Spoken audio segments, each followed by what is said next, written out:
Hello दोस्तों, मैं मनीष खरे आपका स्वागत करता हूं अपने यूट्यूब चैनल पर। और जैसा कि इससे जो पिछली वाली वीडियो है उसमें दो ही डेफिनेशन करा पाई थी, कुछ कारण बन गया था इस कारण से। तो आज 4 डेफिनेशन और लेके आया हूं जो लागत है कैसे कैसे कार्य करती है, और लागत जो है कितने प्रकार की होती है, जो अल्पकाल में लागत होती है वो कितने कितने प्रकार की होती हैं। तो 2 पहले वाली वीडियो में और 4 अभी, और अभी 3 और बची हुई हैं, सॉरी 1-2 और बची हुई हैं अभी। तो कुल मिलाकर 8 प्रकार की लागतें होती हैं। 8 प्रकार की लागतों में 2 बताई थी। तो पहले बताई थी कौन सी? स्थिर लागत, कुल स्थिर लागत बताई थी। दूसरी बताई है औसत स्थिर लागत, और थर्ड वाली है वो है कुल परिवर्तनशील लागत। ठीक, फोर्थ डालो इसको, औसत परिवर्तनशील लागत। फिफ्थ हो गई है कुल लागतें। 6 हो गई है औसत लागत। अब ये निकाली कैसे जाती हैं, कैसे कैसे कार्य करती हैं? तो कुल परिवर्तनशील लागत कैसे निकाली जाती है? टोटल वेरिएबल कॉस्ट बोलते हैं इसको इंग्लिश में। कुल परिवर्तनशील लागत, टोटल वेरिएबल कॉस्ट। उत्पादन की मात्रा जैसे जैसे बढ़ती है परिवर्तनशील लागत भी वैसे ही बढ़ती जाती है। जो कुल परिवर्तनशील लागत है वो बढ़ती है कि जैसे जैसे उत्पादन की मात्रा बढ़ाओगे वैसे वैसे ही लागत बढ़ेगी। अगर किसी भी फैक्ट्री में किसी भी चीज़ का उत्पादन कर रहे हैं, अगर उसमें तुम उत्पादन बढ़ाओगे तो उसमें लागत बढ़ेगी, तभी तो उत्पादन बढ़ेगा। अगर लागत ही नहीं बढ़ाओगे तो फिर निवेश ही नहीं बढ़ाओगे तो फिर उत्पादन कैसे ज़्यादा हो जाएगा? उत्पादन जितना पहले निवेश कर रहे हैं, मानो अगर तुम्हें बाजार से हर महीने के राशन में तुम 10 किलो चीनी लेके आते हो, और चीनी 40 रुपये किलो चल रही है, तो 40 रुपये के हिसाब से तुम 10 किलो चीनी लेकर आते हो, कितने की हो जाएगी? 400 रुपये की। ठीक, 10 केजी। 1 केजी का भाव कितना है? 40 रुपये। और 10 केजी लेकर आते हो चीनी तो कितने की आएगी? 400 रुपये की। ठीक, अभी बोला गया कि चीनी 10 रुपये किलो, सॉरी 40 रुपये किलो ही है, और चीनी लानी कितनी है? 10 की जगह अब 15 केजी कर दो। कितनी लानी है? 15 केजी लेकर आनी है। तो क्या होगा?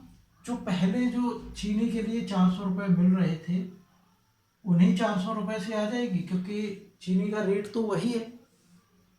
चीनी का रेट तो उतना ही है जितना पहले था। फिर क्या करेंगे भाई? इसमें 200 रुपये और बढ़ाया जाएगा, यही बोल रहा है उसमें। अगर उत्पादन में वृद्धि करते हो तो लागत में भी वृद्धि करनी होती है, तब जाके कुल परिवर्तनशील लागत बढ़ती है। अब ये परिवर्तनशील लागत है वो 3 तरीके से बढ़ती है, एक तरीके से नहीं बढ़ती है, 3 तरीके से बढ़ती है। अब 3 तरीके से कैसे कैसे बढ़ती है वो देखेंगे। कुल उत्पादन बढ़ने पर कुल परिवर्तनशील लागत घटती दर से बढ़ती है। मतलब घटती दर से क्या होगा कि कुल परिवर्तनशील लागत बढ़ेगी तो, मगर पहले 2 बढ़ी, ठीक है, फिर 2 बढ़ी, फिर 2 बढ़ी। ठीक, तो ये घटती दर है, कम है मगर बढ़ रही है। एक अवस्था के पश्चात, सॉरी घटती दर, पहले 5 बढ़ गई एक साथ, फिर 4 बढ़ी, फिर 3 बढ़ी, फिर 2, फिर 1, फिर 0। ठीक है, फिर बढ़ती हुई दर से तो 1 2 3 ऐसे बढ़ेगी। ये जो है क्या बोलते हैं, जो सारणी है वो नहीं बनाई है, तो सारणी मैं यहीं पर बता देता हूँ। पहली अवस्था में टोटल कुल परिवर्तनशील लागत घटती दर से बढ़ती है, बढ़ रही है मगर घटती दर से, प्लस में तो जा रही है, ठीक है ना। मगर घट रही है साथ ही साथ, 4 हुई, फिर 3 हुई, फिर 0 हुई, ये 2 हुई, फिर 0 हुई। अभी यहाँ क्या होगा,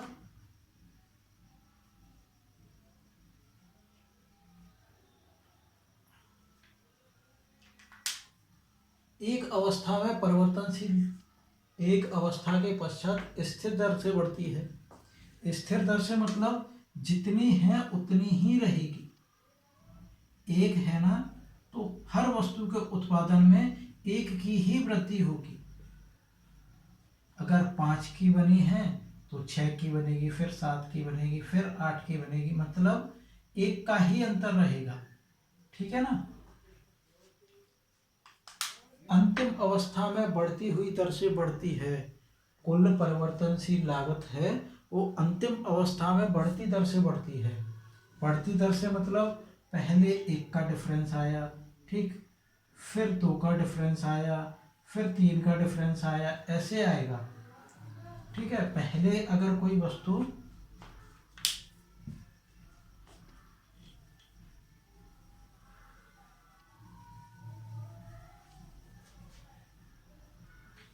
पहले किसी वस्तु का बनाने के लिए निवेश किया तो 10 रुपए का किया, ठीक, फिर दोबारा से किया निवेश उसी को बनाने के लिए तो 12 रुपए का किया, तो कितने का अंतर, 2 का अंतर आया। फिर उसी वस्तु का निवेश उसी वस्तु को बनाने के लिए, उसी के जैसी दूसरी वस्तु बनाने के लिए उसी कंपनी में निवेश किया गया तो ये 15 रुपए की बनकर तैयार होती है, 3 रुपए की वृद्धि आई इसमें। ऐसे ही जो लागत है उसमें बढ़ती दर से अंतिम अवस्था में बढ़ती दर से वृद्धि आती है। ये डायग्राम है उसका। औसत परिवर्तनशील लागत, औसत परिवर्तनशील लागत, औसत का निकालना तो सभी लोग जानते हैं, मगर जो परिवर्तनशील लागत है उसको कैसे निकाला जाता है।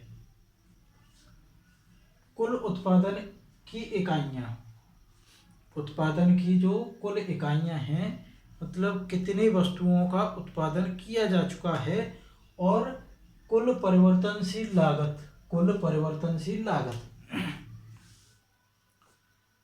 कितनी लागत लग चुकी है, जो परिवर्तन हुआ है उसमें कितनी लागत और बढ़ के लग चुकी है, जिसके कारण कितनी वस्तुओं का उत्पादन हुआ है उससे डिवाइड कर दिया जाएगा तो निकलता है औसत परिवर्तनशील लागत, एवरेज वेरिएबल कॉस्ट। अगर एक वस्तु 10 रुपए, फिर 12 हुई, फिर 15 हुई, 16 हुई, 19 जोड़ो, 7, 8 दूनी 16,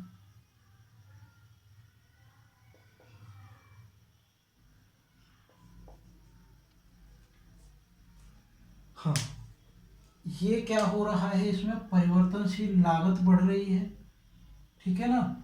4 वस्तुओं का उत्पादन हुआ है बढ़कर, परिवर्तनशील लागत, अगर लागत तुम बढ़ाओगे तो वस्तुओं का उत्पादन भी तो बढ़ेगा। तो कितने, 4 वस्तुएं उत्पादन कर ली गई हैं, ठीक। अब 4 वस्तु उत्पादन करने के बाद इसका जो एवरेज है, औसत है, वो निकालने के लिए इसको सबको जितना भी अपना खर्च हुआ है उसको प्लस करो, 56 हो गया, और जितने भी वस्तु बनकर तैयार हुई हैं उसका इससे डिवाइड कर दो तो 1 और 4। इसका जो एवरेज आया है वो कितना आएगा, 14। मतलब कहने का मतलब ये है कि ये भी वस्तु 14 की पड़ गई, ये भी 14 की पड़ गई, ये भी 14, ये भी 14। जो 4 वस्तु बनकर तैयार हुई हैं उन पर अब ये वाली जो 10 रेट है ये ना लगाकर 14 को लगाया जाएगा, इस पर 19 को ना लगाकर इस पर भी 14 को ही लगाया जाएगा। इससे क्या होता है कि एक जो बेचने की जो प्राइस होती है वो फिक्स हो जाती है। अगर एवरेज ना निकालोगे तो ये वस्तु 10 की है तो इसको कितने की बेचोगे तुम, फिर 12 की बेच दोगे, 2 रुपए का प्रॉफिट आ जाए, कमा लोगे तुम इस पर।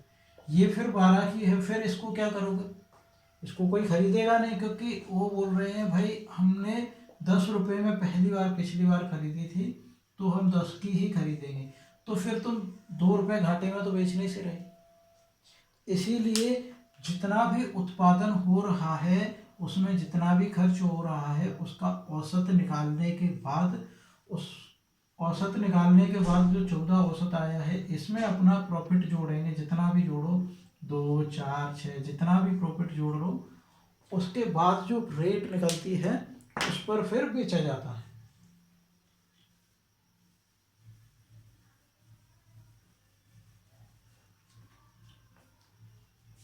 यह भी परिवर्तनशील लाभ की प्रारंभिक अवस्था में न्यूनतम लागत बिंदु से तक घटती है, फिर न्यूनतम बिंदु लागत के बाद बढ़ने लगती है।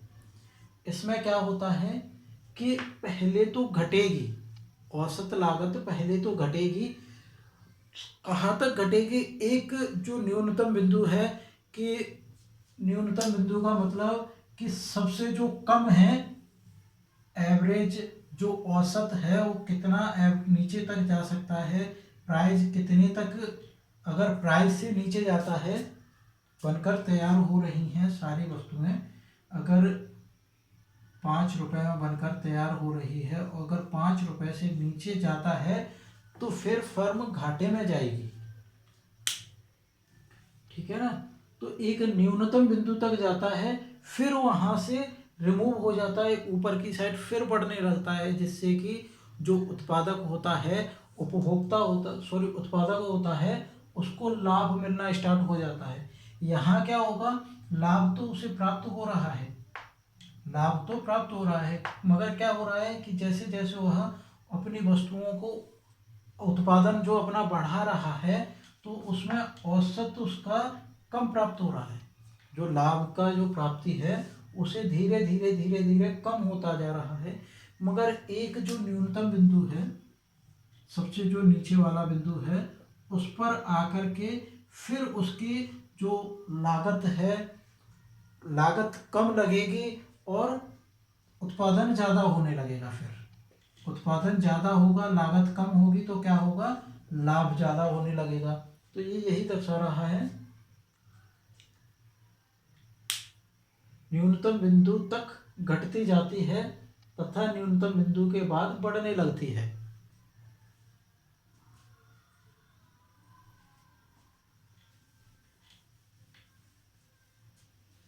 कुल लागतें, कुल लागतों को जानते ही हो, कुल स्थिर लागत व कुल परिवर्तनशील लागत का योग कुल लागत होती है।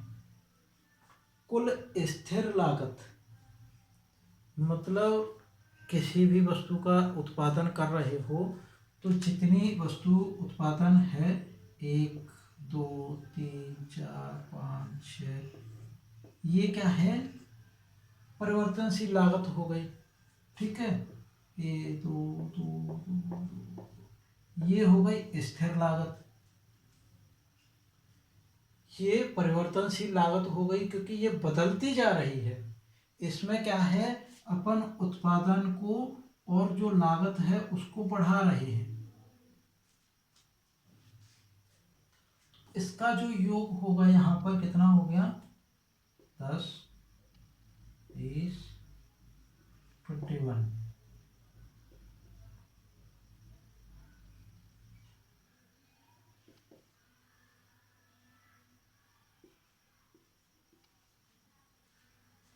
ये जो निकल कर आई है ये क्या है?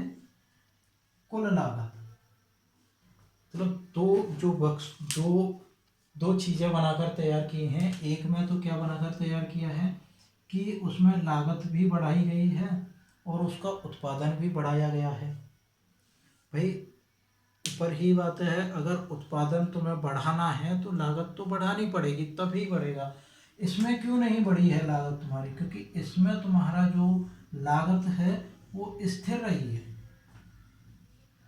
तो दोनों को मिलाकर के दोनों का योग जो निकलता है उसको बोलते हैं क्या? कुल लागत।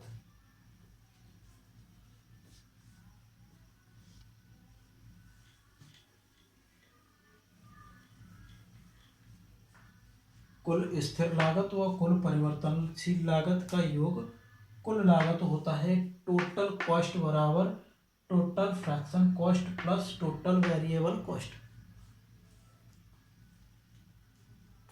औसत लागत एवरेज कॉस्ट, एवरेज कॉस्ट में भी यही आएगा। कुल लागत में कुल उत्पादन का भाग दे दिया जाता है तो क्या निकलता है, औसत लागत। अभी जो कुल लागत निकाला था, कुल लागत जो निकाला है इसमें किसका भाग देना है, कुल उत्पादन, कितनी वस्तुओं का उत्पादन किया गया है, जितना भी खर्च आया है। रेट कैसे निकालोगे, प्राइस कैसे तय करोगे कि कितने की वस्तु बेचनी है, तो प्राइस तय करने के लिए ये निकालना आवश्यक है। और ये निकालने के लिए ये भी होना जरूरी है, कुल लागत की परिवर्तन करके जितना भी खर्च किया है, बगैर परिवर्तन के जितना भी खर्च किया है कंपनी में, तो कितना उत्पादन कर चुके हैं और कितने अपन उसमें मनी प्राइस, कितने अपना जो इन्वेस्टमेंट है, निवेश है, वो कितना कर चुके हैं। निवेश और उत्पादन दोनों का मिलाकर,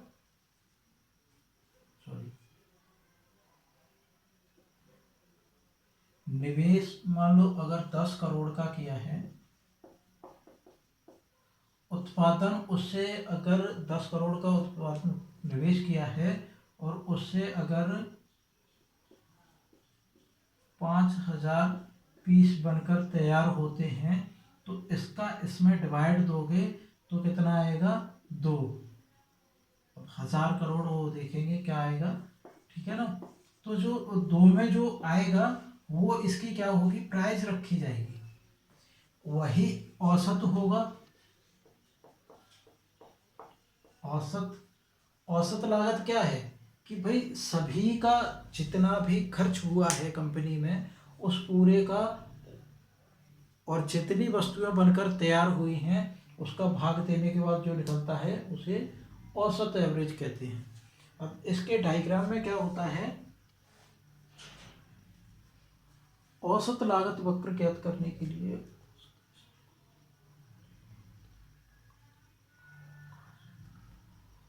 औसत स्थिर लागत वक्र तथा औसत परिवर्तनशील लागत वक्र का शीर्ष जोड़ दिया जाता है।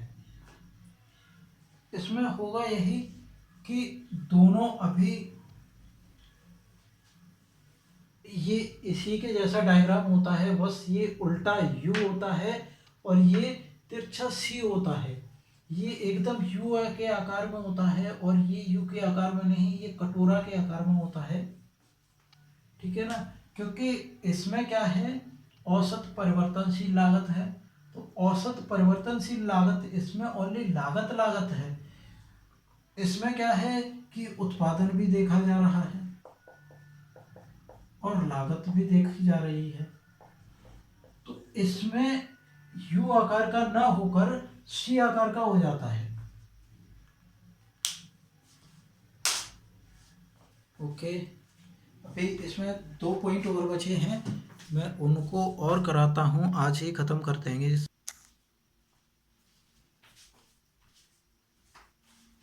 हाँ दोस्तों, ये जो बचा हुआ है सीमांत लागत और औसत कुल इकाई लागत, मतलब एक वस्तु की कुल इकाई कुल लागत कितनी है वो वाला पॉइंट है। और सीमांत लागत, सीमांत लागत है किसी अतिरिक्त इकाई का उत्पादन करने पर जो भी वृद्धि आती है सीमांत लागत कहलाती है। अभी बताया था, क्या बताया था अभी, कि जो औसत जो परिवर्तनशील लागत थी कि 1 से बढ़कर 2 हो रही थी, 2 से बढ़कर 4 हो रही थी, तो यहाँ 1 बढ़ी, यहाँ 2 बढ़ी, ये जो बढ़ रही है ना, इसके जो बढ़ने से जितना उत्पादन बढ़ेगा, जितना उत्पादन बढ़ेगा तो इस जो उत्पादन जो बढ़ा है उसमें कितने का खर्च आया है उसको क्या कहते हैं, सीमांत लागत। जितना भी पहले अगर किसी भी उद्योग में पहले अगर 10,000 का खर्च था उसमें, और तुमने बढ़ाकर कितना कर दिया, 15,000 का खर्च कर दिया, तो जो 5,000 तुमने जो एक्स्ट्रा बढ़ाए हुए हैं उसी को क्या कहते हैं, सीमांत उत्पादन, सॉरी सीमांत लागत, मार्जिनल कॉस्ट। सीमांत लागत भी बढ़ती उत्पादन की प्रारंभिक अवस्था में घटती है, क्योंकि अगर उत्पादन लगा रहे हो किसी भी वस्तु में, अगर तुम निवेश अपना बढ़ा रहे हो, तो पहले क्या होगा कि पहले घटे, मतलब घटती दर से बढ़ेगा। अब तुम लगाओगे तो उतना तुम्हें प्रॉफिट नहीं मिल पाएगा, क्योंकि उसका अगर सारी वस्तुएं, अगर 15,000 जो तुमने इन्वेस्ट किया है, 5,000 एक्स्ट्रा किया है, तो इसमें क्या हो रहा है कि जो 5,000 पे, जो 10,000 पे क्या हुआ, 0.5, अगर 1 रुपए की वस्तु बनकर तैयार हो रही है तो कितना, 0.5% की वृद्धि हुई एक वस्तु पर।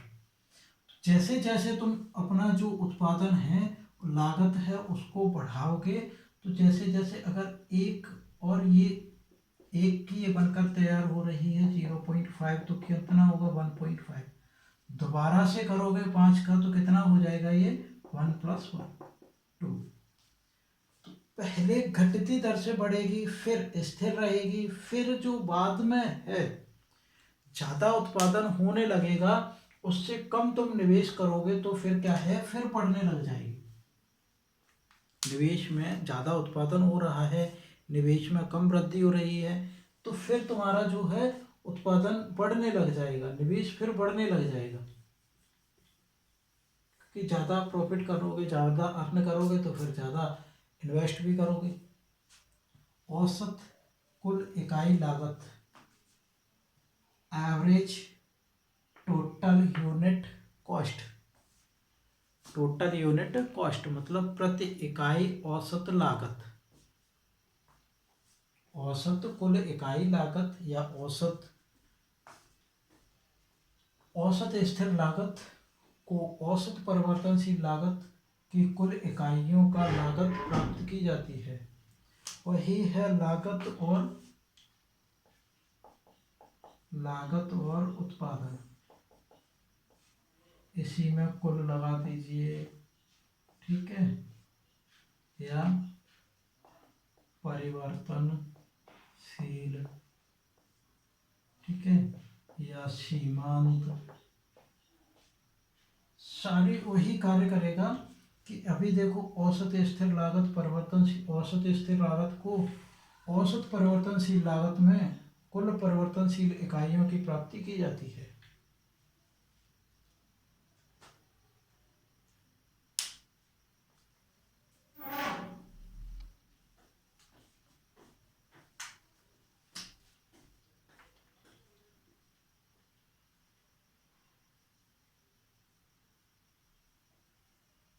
जोड़कर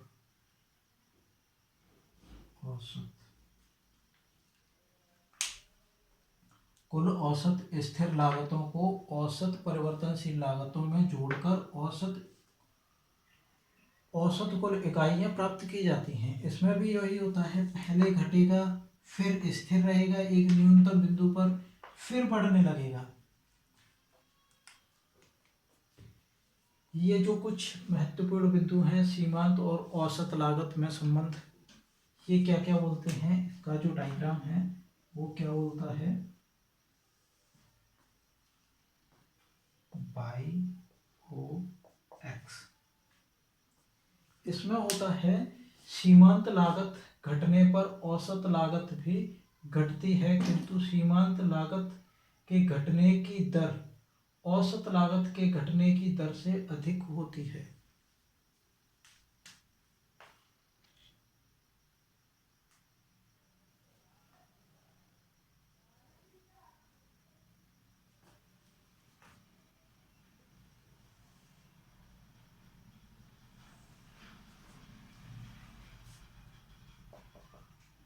MCAC, MC मतलब सीमांत लागत, उत्पादन की मात्रा, यहाँ पर लागत की मात्रा, क्योंकि अगर उत्पादन करोगे तो लागत भी तो लगाओगे। इसमें जो पहला बिंदु है, सीमांत लागत के घटने की औसत लागत भी घटती है। सीमांत लागत भी यहाँ घट रहा है, औसत लागत भी घट रहा है। सीमांत लागत देखो, औसत लागत ये ऊपर है, सीमांत लागत नीचे है, तो सीमांत लागत के घटने की दर औसत लागत की घटने की दर से कम होती है। यहाँ पर यहाँ तक कम है, ये औसत लागत है, ये सीमांत लागत है। कहाँ तक कम है? इस वाले पॉइंट तक, जो ये वाला पॉइंट है, इस वाले पॉइंट तक कम है इससे। सीमांत लागत के बढ़ने की औसत लागत बढ़ती है, सीमांत लागत के बढ़ने पर औसत लागत भी बढ़ती है, किंतु सीमांत लागत के बढ़ने की दर औसत लागत के बढ़ने की दर से अधिक होती है। यहाँ देखो, अब इसका उल्टा हो गया, अपोजिट हो गया। ये क्या है? AC, ये MC। यहाँ जो है सीमांत लागत कम दर से बढ़ रहा था, ठीक है। यहाँ क्या हुआ? सेकंड पॉइंट में सीमांत लागत ज्यादा बढ़ने लग गया औसत लागत से, मार्जिनल कॉस्ट से ज्यादा बढ़ने लग गया। कौन? सॉरी, मार्जिनल कॉस्ट से बढ़ने, मार्जिनल कॉस्ट किससे ज्यादा बढ़ने लग गया? एवरेज कॉस्ट से। सीमांत लागत वक्र औसत लागत वक्र को न्यूनतम बिंदु पर काटते हैं। ये दोनों जो वक्र हैं वो किस बिंदु पर काटते हैं? न्यूनतम बिंदु पर। दोनों की दर बढ़ रही है मगर समान है अभी। अगर पहले की 5 है तो दूसरे की भी 5 है, दोनों की दर है वो क्या रहेगी? समान रहेगी। उस बिंदु पर एक दूसरे को काटेंगे, सीमांत लागत और औसत लागत वक्र जो है एक दूसरे को एक ही बिंदु पर काटते हैं, उसे क्या कहते हैं? सीमांत बिंदु। मतलब दोनों की समान दरें हैं इस बिंदु पर। ये हो गया क्या? लागत खत्म हो गई। लागत दो प्रकार की बताई थी, अल्पकालीन और दीर्घकालीन। अल्पकालीन आज खत्म हो गई, दीर्घकालीन में ओनली एक ही पॉइंट है, एक ही, क्योंकि इन सभी को मिलाकर जो 6 बताई हुई हैं, इन सभी को 6 को मिलाकर के जो कंपनी प्रॉफिट अर्न करती है एक साल में, 2 साल में, जितना भी उसका जो अपना एवरेज निकालती है, उसी को दीर्घकालीन कहते हैं। क्योंकि ये छोटी छोटी फर्म है, छोटे छोटे टुकड़ों में हर महीने का जो एवरेज निकालती हैं वो इसमें आता है अल्पकालीन में। और जो 1 ईयर या 10 ईयर का जितना भी अपना जो टारगेट रख के जो अमाउंट निकालती हैं उसको कहते हैं दीर्घकाल की अवधि। तो ठीक, ओके।